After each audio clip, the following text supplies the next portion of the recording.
Last week, Indiana Jones and the Dial of Destiny dropped in theaters, giving us the final film with our classic adventurer, so I'm going to rank all 5 Indiana Jones films from the worst to the best.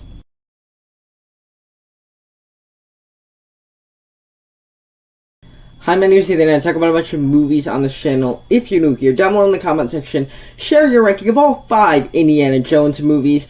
Click that like button and be sure to subscribe. I would really appreciate it. And over on my channel, I have more rankings, content like this of all sorts of different franchises. Check those out once this video is over. And also, going into this list, some of it is really tough because I love some of these movies. In fact, some of these could be considered the quintessential adventure movies. The quintessential adventure franchise, and Indiana Jones, of course, is the just definitive adventurer. So my list is probably going to be different from most of your guys's, but let's just agree to disagree on this. With that said, let's just get started with the ranking.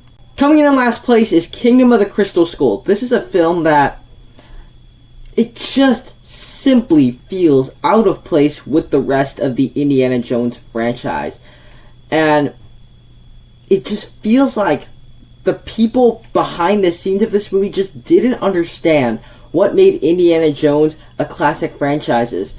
Now, Harrison Ford is charming as Indiana Jones, as always. It's just a lot of fun to see him in this role, but beyond that, there's not a lot here to enjoy.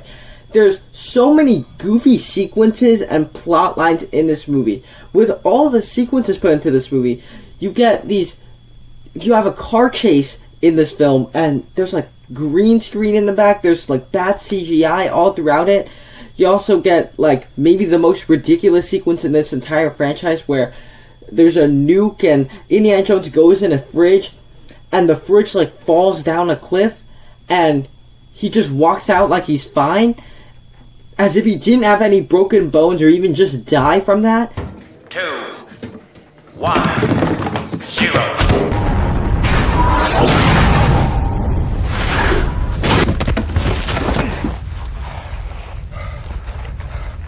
And so, all throughout the movie, there's just all these ridiculous sequences, and when it comes to the main plot of the film, it's just so unbelievably goofy, where it involves aliens and stuff like that. And like, at the end, there's like a CGI UFO that literally rises from the ground while garbage is flying around it. And so, it just, back to my earlier point, it just feels like the creators didn't understand what made Indiana Jones special, and it's not meant to be a sci-fi franchise, it's meant to be an adventure franchise. So this was the one that felt the most out of place to be, so it easily comes in last. Number 4, Indiana Jones and the Dial of Destiny. Now, while this is a film that I was really looking forward to all throughout the year, ever since January, I was really looking forward to watching just another good old adventure with Indiana Jones. This is a film that ended up to be utterly disappointing. I left the theater with so much disappointment. Now, back to what I said about Kingdom of the Crystal Skull, it is fun to see Harrison Ford again in this role, but beyond that, there's just not much here. It's not much better than Kingdom of the Crystal Skull to me. It opens up with a scene with D.H. Harrison Ford that I thought looked awful. Like, it just looks weird. It looks like Indiana Jones came straight out of a video game, plopped into a movie, and it's something just looks a bit off about all the shots he's in, the way he moves. And this is the only movie in the franchise that's not directed by Spielberg. What made, like, the first 4 films had this Spielberg charm to it, especially the 80s films. Even Kingdom of the Crystal Skull had a Spielberg charm, and this movie's missing that because James Mangold took over, and all I can say is he's certainly not Spielberg. And much like Kingdom of the Crystal Skull, the plot, instead of involving aliens, it involves time travel. Something that just feels so out of place with the rest of the Indiana Jones franchise.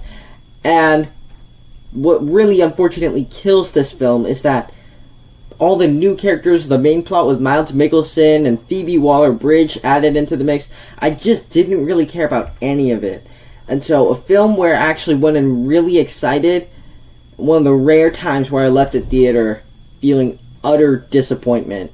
Third place, Indiana Jones and the Temple of Doom, and to be clear, there is a pretty big gap from Dial of Destiny to Temple of Doom, because Dial of Destiny, I really didn't enjoy that movie, but Temple of Doom, I would say, is a great adventure movie, and it just has tons of the elements that work about Raiders of the Lost Ark. It takes a lot of those elements and puts them in here but it's just very different from Raiders of the Lost Ark. As it shows Indiana Jones in sort of this different stage of life where you could see him not just doing the adventures for the money. It keeps all the iconic moments of Raiders, but I think it's actually it adds a bit more to our Indiana Jones character, as at the end of it, like, he chooses to rescue all these kids that are being tortured, and you see this, like, character growth throughout it. Also, it's just a lot of fun to see, like, actors like Ke Huy Quan in this movie. It's just really fun to see a young him in the movie. And it's just a movie that, while not being as good as Raiders of the Lost Ark and The Last Crusade, I think is still a lot of fun whenever I do watch it. Now, of course, you could pick on some things like Willie is a very irritating character, of course, but I don't really feel like this is... A lot of people see this as like the weak one in the franchise. I've never really felt that. I felt that it was like just really just as good as Last Crusade and Raiders of the Lost Ark. So I really enjoyed this movie, and I think that this is when the Indiana Jones franchise was still really good. Our runner-up is actually going to be Raiders of the Lost Ark. Now, certainly, I'm pretty sure a lot of you have Raiders of the Lost Ark in that top spot in this ranking. But for me, I think there's some things that my number one spot did that added a bit more than this movie did. That doesn't change the fact that this is still like an A+ movie to me, because it is known as like the definitive adventure film, like the quintessential film for adventure, and it introduces us to this great adventurer, Indiana Jones, who of course Harrison Ford just perfectly cast in this role. He just has this charming, charismatic personality. He gives out some energy that brings the Indiana Jones character to life. And I think the reason all of it works is that there's a match made in heaven with the two people behind the scenes of this movie, with Steven Spielberg directing it and George Lucas writing it. This creative team is like top notch right here. I think you can see all of their talents on display in this film.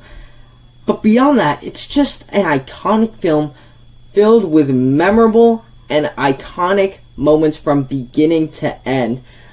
Like, of course, there's these iconic shots with him running away from the boulder. The very opening scene where he's like running around a temple. You also get like this like car chase near the middle of it with like practical stunt work, and the practical stunt work is still very good to this day. It doesn't rely on big CGI spectacle, but it's just it came out in a time where you couldn't really do CGI, and I really appreciate it that movies like these did practical stunt work. It's pretty astounding that this movie came out 40 years ago, and it's still wildly entertaining today, as it was in 1981, and I still thoroughly enjoy this film. But in first place for me personally is The Last Crusade. This movie to me improves upon Raiders of the Lost Ark in a lot of ways. And Raiders of the Lost Ark is a movie that I gave an A+. I thoroughly enjoyed Raiders of the Lost Ark, but I think this movie just improves upon it in several different ways. Right off the bat, I think it is pretty easily the most emotional of the Indiana Jones films. It has this emotion, these layers to it, something that Raiders of the Lost Ark didn't have as much of, and that's simply because they added in Sean Connery into the mix to play Henry Jones, Indiana Jones' father. They have such good dynamic chemistry, banter with each other. Dad! Whoa! where you could totally believe Sean Connery is Harrison Ford's father, even though he's not that much older than Harrison Ford. But I just love what they did with the two characters. They have such good dialogue, and I think this is also the most rewatchable and entertaining of the entire Indiana Jones franchise, simply because it's more faster paced, it's more action based than Raiders of the Lost Ark. Like, once again, I'm no way saying Raiders of the Lost Ark is a bad movie. That is still a very good movie. But I think what really solidifies this is that it was just a great closeout to Indiana Jones' character arc, where by the end of it, he has a chance to get the Holy Grail and risk his life in doing so. But instead, he chooses his father over the treasure. And that's just a great closeout to this 80s trilogy of Indiana Jones films. And I wish that they just left Indiana Jones riding off in the sunset with his father and his friends. And so to me, this is the most emotional, the most entertaining of all Indiana Jones movies. And I would say, in my mind, the definitive conclusion. So it's my favorite of the Indiana Jones movies. There you have it. That's my ranking. Down below in the comment section, share your ranking of all 5 Indiana Jones movies. Over on my channel, I have more content like this. Check those out right now. Click that like button. Be sure to subscribe because I'd really appreciate it. Thank you so much for sticking around to the end, and I will see you in the next one.